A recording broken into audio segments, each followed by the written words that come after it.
hi guys, and welcome to the 10th episode of Dreamers and Doers. And I was 3 weeks ago at Date with Destiny by Tony Robbins, which is when you're a bit in the personal growth area, probably the most intense and the most famous event. So for the ones who don't know Tony Robbins, I think the best way to know about this event is to watch the Netflix documentary where you can have a bit of a look of how it works. So why I have this bandana, it's because so you get basically about the event. It's a week, it's very intense. You often finish at around 3 a.m. And so you're divided into teams. And the idea is most of it is in kind of a big amphitheater, but sometimes you divide it into team and you do some kind of workshops with your team. So I have prepared a few things I wanted to talk about for Date with Destiny, but I think the most fun would be if people have questions, actually. So I'll make sure I'm connected here and I'll have a look at people. Yeah, if you have questions, definitely go for it. So I'll start with the things I really loved about Date with Destiny. And I think the first thing is like the people you have here. So basically and by the people you have here, it's not that much about who goes there, even though it's people I think who are quite into these things. So maybe quite open-minded in general, but it's like seeing through people. So basically when you are there, you really see the beauty of people, because like when they tell you about their story and you look at them, it's like, you can almost, it's very humbling because you can almost get out of your own ego and be in that person's position. And suddenly, instead of being me, you really feel that it's actually more important for you that this person solves their problem than it would be to solve anything for you. Hey Scott, so just saw your message. So yeah, I hope I will wow you. And so that was the main thing. And obviously, like, it can sound a bit fake sometimes to just hug all the time, to say I love you, but actually when you're there, you have such an emotional intensity that it's very true. Like, you can feel so much emotion with someone you've just met 10 seconds ago. So that whole environment is that's the most extreme environment of love I've ever experienced. So obviously you have some environments, some groups I've been to where it's more common, but like here it's like wow. And the fact that you see an extreme makes that you realize that just with the mindset of people, we could change how people interact with each other. And like, if you think people get more self-awareness and higher consciousness, you could have that at a society level, which would be really exciting. The second thing, Andrew, if you have questions, go for it. And James, definitely. So much love. Like, man, like you're one of the people that impacted me there.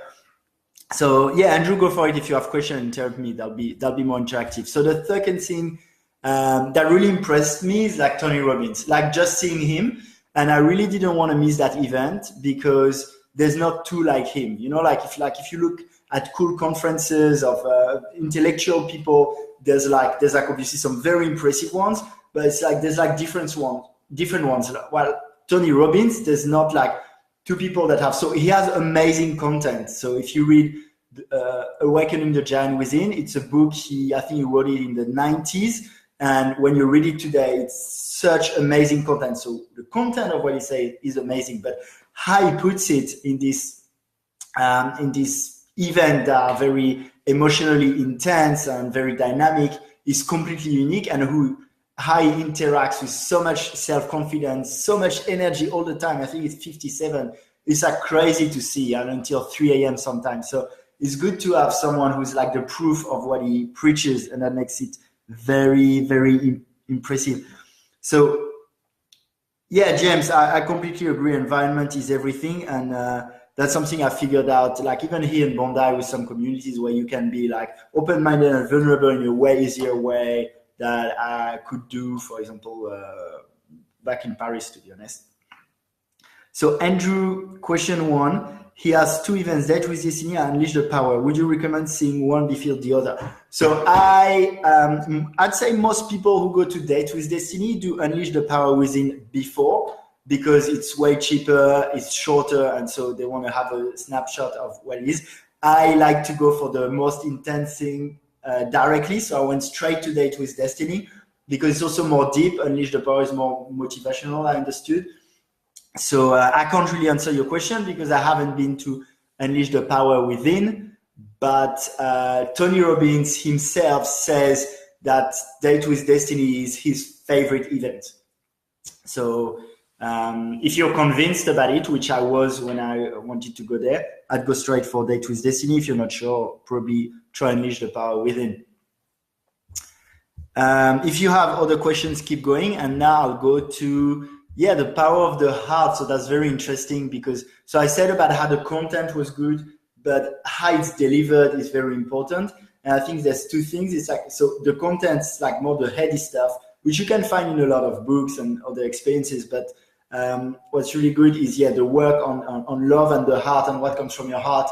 And the other one is your nervous system. So, and that's how you can really get change in your life.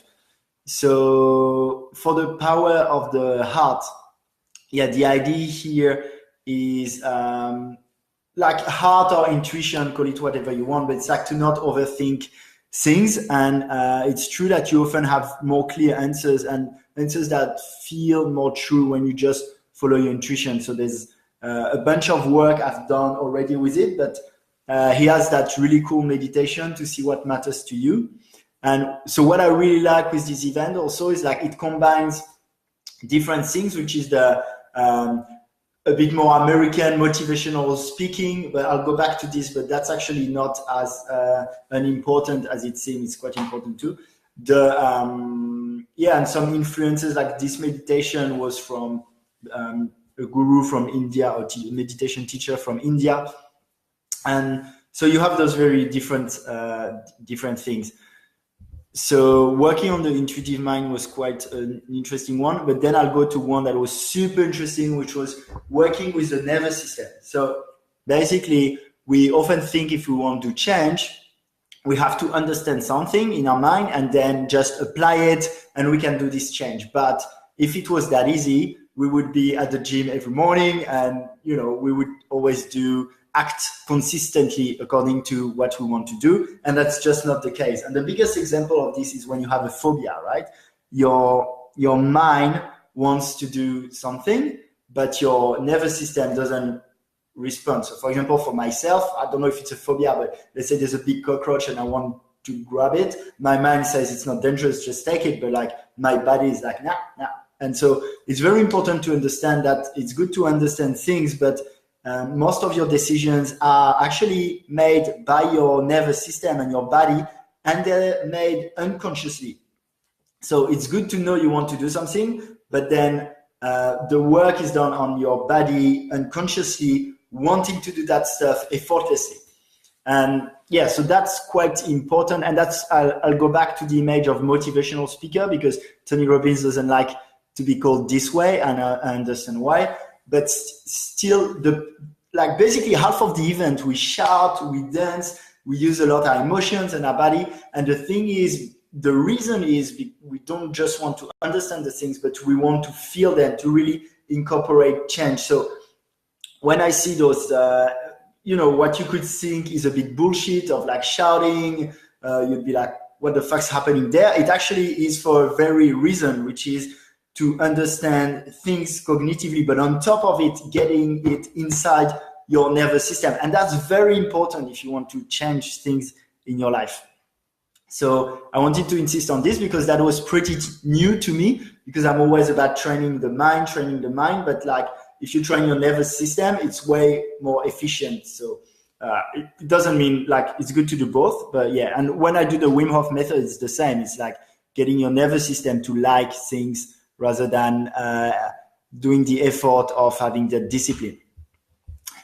The point number 5, I'll talk about. If you have questions, again, just ask. Is significance and contribution, which is a big topic and was super interesting. So basically, it's about how it's easier to do things when you do them out of contribution rather than significance. So let's say you do a business or you do, I don't know, articles, whatever you're doing. If you do them because you want to be significant in other people's eyes, is going to be something people feel and something that's not going to be that motivating for you. So you'd rather do things out of contribution. So let's say now I do this live. The idea is to do this live thinking, how can I bring value to people, like answer question, get people interested in these things that I think are amazing rather than just showing my face, you know? So that's the idea of significance and contribution. And it made me think of things I was thinking about, you know, where you get your energy from. And I find it really easier to get energy from the feeling that you're going to contribute rather than just the egoic, I can do it, I want to show I'm worth it. So I'm not saying you shouldn't have ego. Like I think it's healthy to have a little bit of ego. For example, when I do something, I try to do it for contribution, but I'm always happy to have the reward if it happens. But the main thing should be that contribution. It makes things way more effortless, and it also encourages people to help you more. So I talked about it a bit, so I won't go back to it too much about switching perspective. But it's very interesting to, like, you know, when you do work like meditation, it's a lot about getting out of your own head and body and like observing yourself almost. And it's very humbling to see other people's experience. It helps you actually get outside of your ego and consider others almost as if it was the same, as if it was like a conscious, a common consciousness. So yeah, that I felt like you could really feel it when you were with other people there. So it's good to bring that higher consciousness, let's say, and get out of your own ego. Again, if you have questions, go for it. And yeah, one thing I wanted to talk about is obviously it's very emotionally intense. And one thing is, yeah, you understand really the energy people have. And that's pretty, like you can see how much people communicate this energy. So we said, and James said, the environment is very important, definitely. And yeah, there's like so much communication of energy. It's almost like you feel a bit in trance almost because there's so much energy and you can feel it really. That's really cool. And now I'll talk about something that I thought was super interesting. It's a bit more personal. It's about polarities in relationships and how I thought I could do an adjustment with it. So the idea is, like recently, I think most males, they're a bit educated in an environment where you gotta be the tough guy, which is fine, but often it's like misunderstood. Like things like not meditating or not eating healthy is not really manly. There's no really relationship to this. And there's also the competitive factor. So recently, I've become like way less competitive. And I'd say accepting more my feminine side, which is like one that's a bit less competitive, at least a bit less ego driven, I'd say. But the thing is, and accepting the boy also when you do things towards innocence. So when you do that, I think it's a good thing to do, but you want to find that balance. So it's good also to try he explains how being a man and this polarity work. And for me, it was making a bit of an adjustment of not being too naive and not just being the boy, finding that balance. So I'll go to, thanks Andrew for the second question. His events aren't exactly cheap. Nah. What would you say was the best takeaway from the event? It was paying more for the VIP ticket. Well, I'll start with the easier one. I wouldn't say it's worth paying more for the VIP ticket because it's just about being more in front.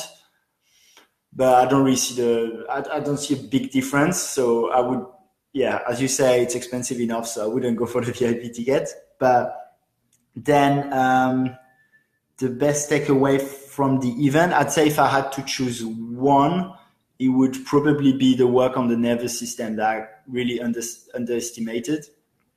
But all of these that I talked about, and I'll put back the link on the article where I listed them, are quite valid. I think it's expensive. I also think it depends on how you look at it, but on a lifetime, if you can afford it, like all those things you learn, they're going to help you so much for your relationship, for your business. So, if you're like 30 and you're going to use that knowledge for the rest of your life, I'd say it's probably worth it. Let me know if it's fine, if that answered your question. And I'll go to a last thing, which is funny, that focusing on what I learned, not what I already know. So I could notice a lot of times, I think because I've learned quite a lot in the past maybe 8-9 months, being really into that personal growth journey, I learned quite a lot. And but the thing is, I came there sometimes just wanting to show myself I already know, which is a bit of a stupid way to go, like you want. And I realized I had that mechanism. When he says something, let's say says something, and there's part that I know and parts that I don't know, I focus on what I know already, thinking, oh yeah, I already know that. But that's not a good way to go. The good way to go is to focus on what you don't know, because that's what you learn, and the other is very unproductive. So it's good to be conscious of it. And now when I have a conversation with someone or when I attend an event, I'm always thinking, well, I'm here, I decided to be here, I'm here to learn. So just focus on that, and not on having your ego being like, oh, I already knew that, or that's not that good. Thanks, Kristen, for helping with the answer to Andrew. I'll go very quickly on also maybe where it's like, so I say it was completely worth it. And there's also like, obviously if you like networking, also you're with a lot of people that have, I like that mentality, which is a mix between high achievers and a bit dreamers, like the dreamer and doers. So it's like quite high achiever, but people who really want to become better themselves, to care about better world, better relationships, all these things. So it's like really, really nice people to connect with. And I can say I've created some good friendships. Kristan, hey Lara, how are you? Lara, was really good to have you have you here. When we did the event, that was like, yeah, so nice. And Kristan, are you finding it hard to keep in state and doing all your routines now you're back in real life? Yes, really good question, actually. And definitely, actually, not doing, it's funny because I get coaching from someone, Brady, I don't know if you're here, but like someone I met at the event, and we had a chat today, and I realized, I don't do my exercises very well, and that's stupid, because it's great to be at the event, but if you want change, that's what you do consistently.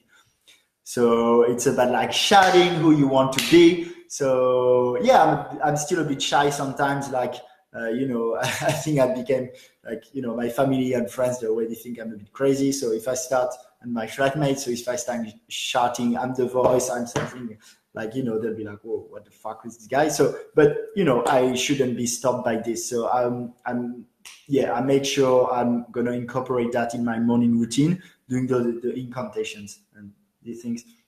But I haven't done it, and that's bad. James, we had a good time. So best place to network. And actually, James, I'll probably have you soon on that show.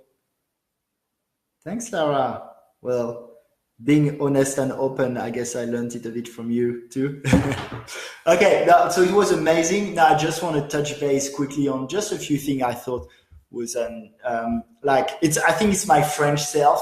So basically always finding, like, I struggle to be like, you have to find everything awesome, but there's some rationality behind accepting everything and finding it awesome. It's about like how you create also your reality and how you choose what's true. But I like still to put it in perspective and being able to, to have honest feedback and to have judgment. So that was one thing. It's often about not judging at Tony Robbins event. I think discrimination in the defined as, the way to judge things are important. It's not that much judging the people, but just judging attitude or behavior. I think it's good because that's how you can, you can have values in the end. So, I found, so it's the whole atmosphere is about everything awesome, everything happy, everyone loves each other, which obviously is very strong. But I just think, so yeah, for example, I had that example where it's like, who doesn't have a breakthrough? Like, I don't think I have a breakthrough as stand up, but then there's a bit that social pressure that I didn't like too much. So I did interviews after the event, and maybe, I don't know, 1% out of 4 or even out of 3 would say, oh, I'm not sure if it's a breakthrough, which is fine. Like, it's completely fine.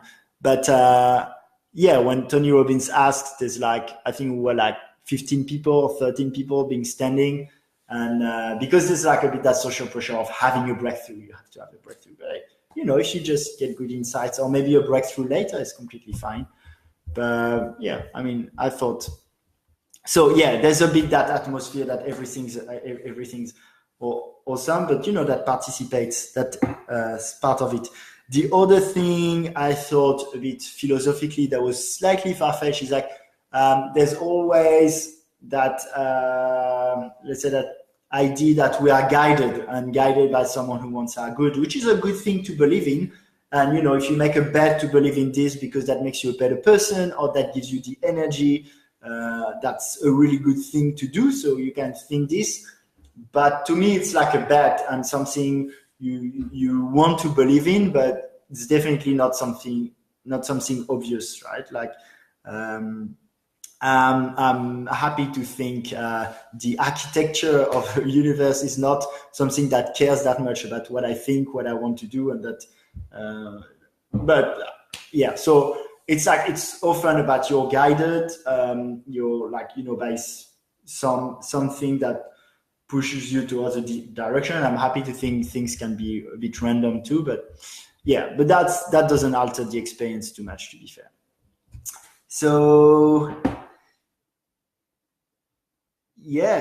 thanks guys. It feels a bit weird at first yelling incantation. Yeah, it's a bit hard, and I'm not too shy as a person, but like, when you run at the beach and you start shouting like, I'm purpose of my life is to be loved, like people are like, but I think it's really good too that's something that's very Tim Ferriss, is like getting used to uncomfortable situations. So I think it's very good to do what you think is right for you, as long as it doesn't annoy people. Like, not gonna shout in the plane, especially. Yeah. But yeah, I think it's a good thing to do what you think is right, as long as it doesn't annoy people. And especially if it makes you uncomfortable, because getting used to being uncomfortable is what get you used to speaking in public or filming yourself, or having that uncomfortable conversation with your boss, or being more vulnerable in general, telling someone you love them. That's things that are sometimes a bit uncomfortable, and being comfortable in uncomfortable position is actually a good skill, I think. Lara, good streets don't make good drivers. Okay, I didn't get that. But yeah, anyway, it was, if you have questions, ask now, because I want to keep it not too long. So yeah, again, very good. If you can afford it, I think do it. I think it's very good. I came there alone. Like, I knew a few people, but I came there alone. I think it's very good for people in a relationship. So whether it's your partner in life or your business partner, there is so much truth in this event that I think it's like a big test, and like some couples there, like one couple broke up in front of everyone because it was so obvious they weren't good together. It's like, it reveals what's true. So if you come with your like life partner or business partner and there's something fucked up about your relationship, it's gonna emerge, it's gonna be really obvious, and that might end it, which is scary, but is a good thing in the end. On the other hand, if it goes well and the truth of who you are and what you want from the relationship is good, or you're happy to improve it, this is going to really build more trust between those people who come together. So I think it's a really deep thing to do and to connect. So I will stop the live now. Thank you so much, guys, for the love and for the questions. And definitely recommend it. The thing also I really wanted to do it is, like I told you, there's not two Tony Robbins. There's no event that's like come close to this from what I know. So I had a bit of a FOMO when I registered because I wanted to make sure I attended this, and obviously for me it helps also with what I'm doing at the moment. So lots of love, guys. Team 11 present.